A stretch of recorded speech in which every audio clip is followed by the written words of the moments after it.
Hi, it's Patrik Hutzel from intensivecarehotline.com with another quick tip for families in intensive care. So Petra is writing in, she says, my mom had open heart surgery and she's still in an induced coma and she hasn't woken up after a couple of days.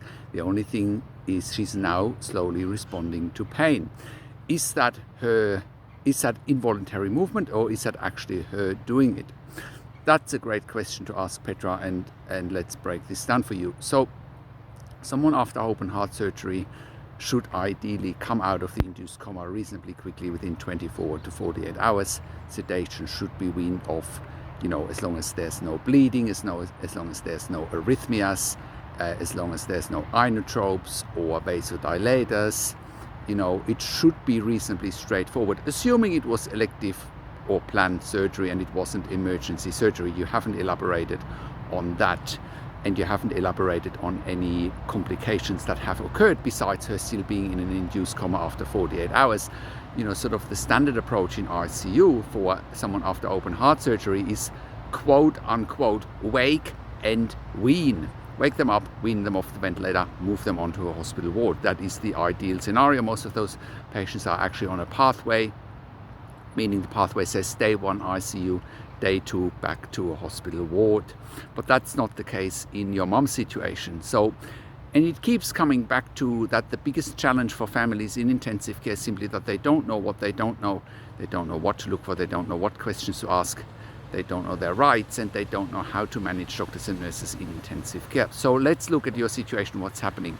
So let's assume there have been some complications, whether it was bleeding, whether it's arrhythmia, whether it's an increased demand on inotropes or vasopressors or vasodilators, whether there's bleeding, there pneumothorax. There could be all sorts of complications that have happened after cardiac surgery. Let's just assume that's the case.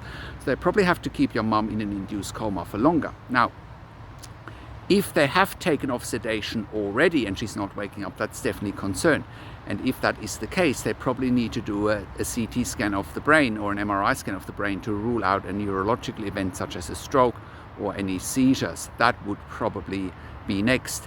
Now, if she's responding to pain, it just means she's responding to pain. It's very hard to say whether that's involuntary or whether it's voluntary, whether she can hear you. Probably she can hear you, but she can't respond to you. So it's really hard to say. A lot of it depends as well on what sedation is she on, what opiates is she on. Again, the bigger picture here matters greatly before you can make any recommendations or jump to any conclusions. It's like piecing together a puzzle. What sometimes also happens after open heart surgery, God forbid you might have had a heart attack again, maybe let's check a troponin, let's do a 12-lead ECG, do all the tests. There's so many things that could go wrong. And again, it comes down to the biggest challenge is that you don't know what you don't know, and you need an expert that can help you with breaking things down, that can ask the right questions, talk to the doctors, look at medical records, and then help you understand and help you make informed decisions, have peace of mind, control, power, and influence going forward. That's my quick tip for today. Now, if you have a loved one in intensive care, go to intensivecarehotline.com. Call us on one of the numbers on the top of our website, or simply send us an email to support@intensivecarehotline.com. Also, have a look at our membership for families in intensive care. We also provide medical record reviews for families in intensive care, or for patients in intensive care or after intensive care. If you want to find out whether there's been medical negligence or anything like that, we can help you. Share this video with your friends and families. Subscribe to my YouTube channel for updates for families in intensive care. Also a weekly YouTube live where you can ask questions on YouTube live. Like the video, click the notification bell, and comment below what you want to see next or what questions and insights you have from this video. Thanks for watching. This is Patrik Hutzel from intensivecarehotline.com, and I'll talk to you in a few days.